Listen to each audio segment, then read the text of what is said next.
finishing off in that era, I gotta ask you, Pat, one question. And Steve knows I'm a numbers guy, so I'm kind of baffled here. Why numbers 38 and 21 on the jersey? What were the significance?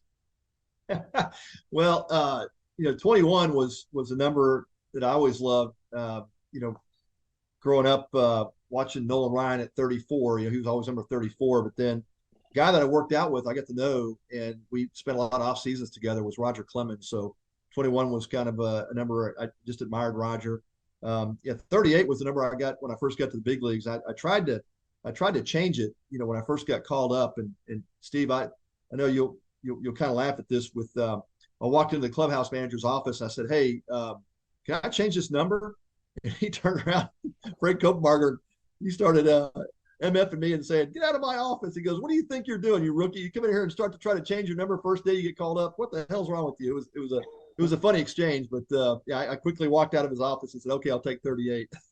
Yeah, it's funny how that works, right? I mean, when I got called up, whatever I was like, whatever numbers in my locker is in my locker. I'm not going to be too picky about this, but it always crosses your mind that if there's a number available that you really like, you go in there. But those are the things you learn as a rookie, right? I mean, That's right. I it's learned the part of the hard way. yeah, it's part of the process of getting to the next level and understanding how things are run. Yeah. Steve was always very easygoing, and we've talked about his playing career at different points. And it didn't matter the number. I said, "What music did you use to pump yourself up when you went into the ninth inning to close?" Oh no, I wasn't. It's all good. I gotta ask you then, Pat. Did you have a walkout song when you started the game? Was that a thing back then? Yeah. So no Thunderstruck for Steve. I'm shocked, man. Yeah. No, none of that stuff. No Actually, it was interception. pretty funny. It was pretty funny because in New York, sometimes, I played with some characters, Mike Stanton being one of them, and yeah, we had some songs and whatnot when we would come out of the bullpen, and you know, as a group of guys down there, when you start becoming cohesive and just having a lot of fun playing the game, we used to go to the announcer who would play the music, and we would just change songs of guys when they ran out, just to kind of shock them. And there was some really strange ones that ended up being played. Yeah. I Yeah. presume there was at least one with Britney Spears in there. There was a bunch of them. Like, I remember coming out one time, and I don't remember what song it was. Kind of a couple of them that they used to play, but like I came out, they started playing Candy Girl, and I'm like, wait a Yeah. second, what is this? And I look back, and you can just see the bullpen. They're laughing, and you have nothing but you have a chuckle. You go in, you take your warm up pitches, and then you get ready to compete. Yeah, you have That's players funny making stuff. millions of dollars, and yet they're handing them pink backpacks. You're the rookie. You're carrying our gum. You're carrying our chew today. Hmm. That is the world of baseball. And from the world of baseball, we got Pat Combs, author of the book More Than a Score, with Steve Karsay, Jonathan. Pat, first and foremost, when reading this book, and as I jump into it, Steve is well aware of this person who wrote the forward for you. He played with him, Mr. Andy Pettitte.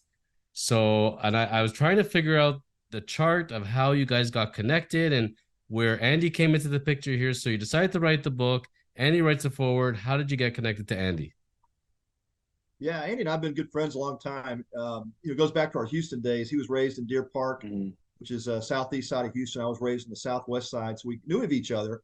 Never competed against each other in high school, but he went to San Jacinto Junior College. I went to Rice and Baylor, so we just kind of always admired each other. And then when we got to the major leagues, we got to a chance to meet each other and then get to know each other. But yeah, he's just a great guy. We just kind of really bonded around our faith and our faith walk, and then I always played in Andy's golf tournaments in the off season. So just get to know him and his family. But yeah, I just always have admired Andy Pettitte, the way he just does life. Just a really really great guy.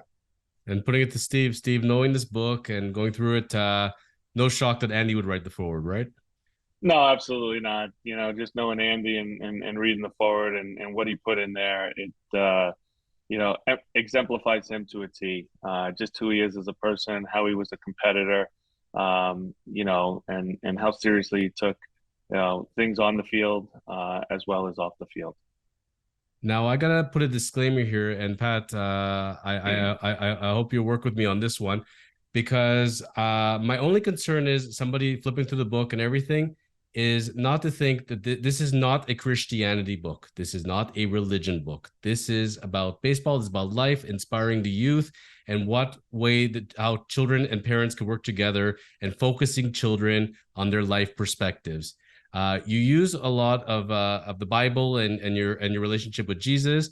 Myself coming from the Jewish faith, Jewish Buddhist, and I gotta say, like I was very inspired by it. I thought that that was beautiful that you found yours. I always tell people my worry about society today, and this is where I talk about it in my upcoming book, believe it or not. And I talk about the one thing I wish I could fix in people is that we have a body, we have a mind, but we're lacking in soul.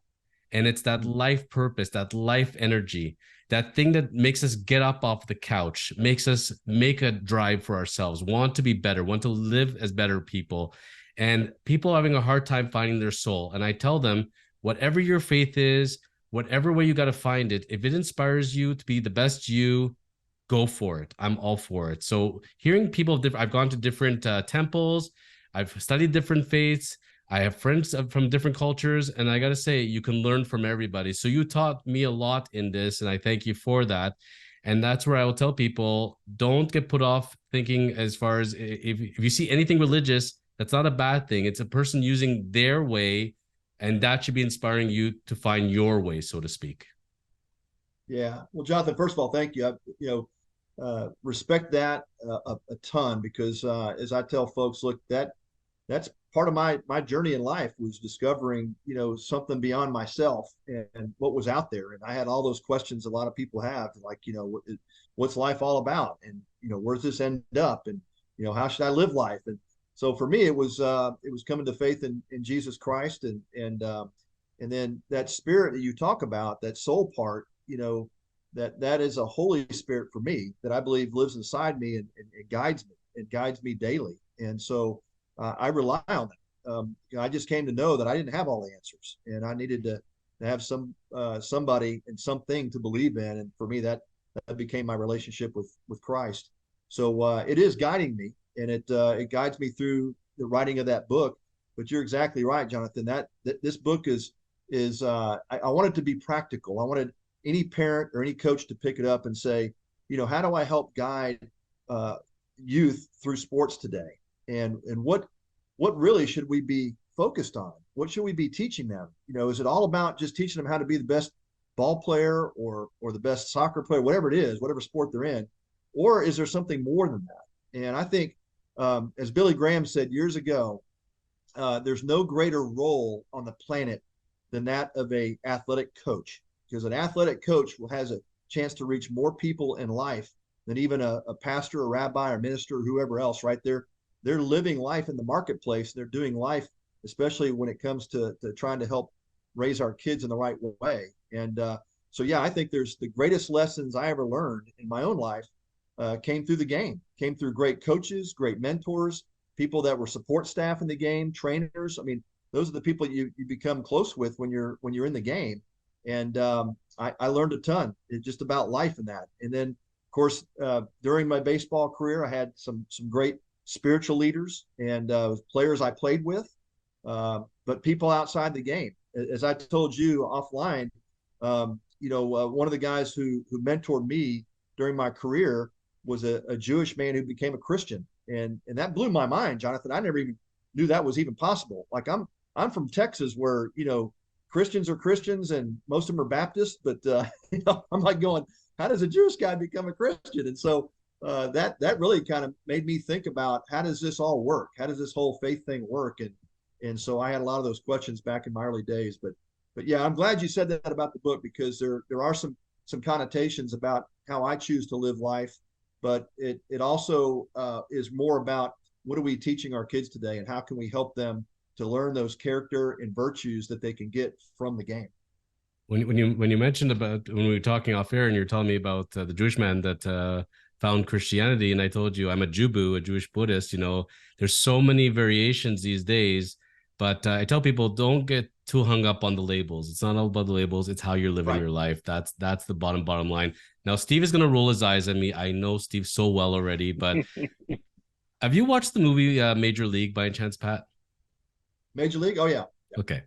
Now in Major League, in the clubhouse, because they're showing real life how baseball works, right? So you have the little group, the Christian group, and they're doing their Bible prayer, and then you have Serrano, who's worshiping Joe Boo, and everybody has their own Joe little Boo, sects. Is that kind of how clubhouses are in real life? yeah. Oh, man.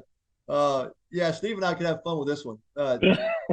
I would say most baseball players are superstitious, right? So you got that going for them. Yes. So yeah, there's just some routines and some things that players will do, especially when they're on a good streak, or if they're in a slump. They'll do crazy stuff to get out of the slump, and it has nothing to do with the game. And so yeah, I would say So probably a buckets lot of more buckets of fried chicken were very popular among 300 hitters back in the 80s. Oh gosh, yeah, yeah. We won't talk about slump busters. There's just Yeah. there's some things we will not talk about on a family show. But So the way you described how Mike Schmidt brought the group together in spring training and said we're going for prayer now, that looked like something straight out of the movie.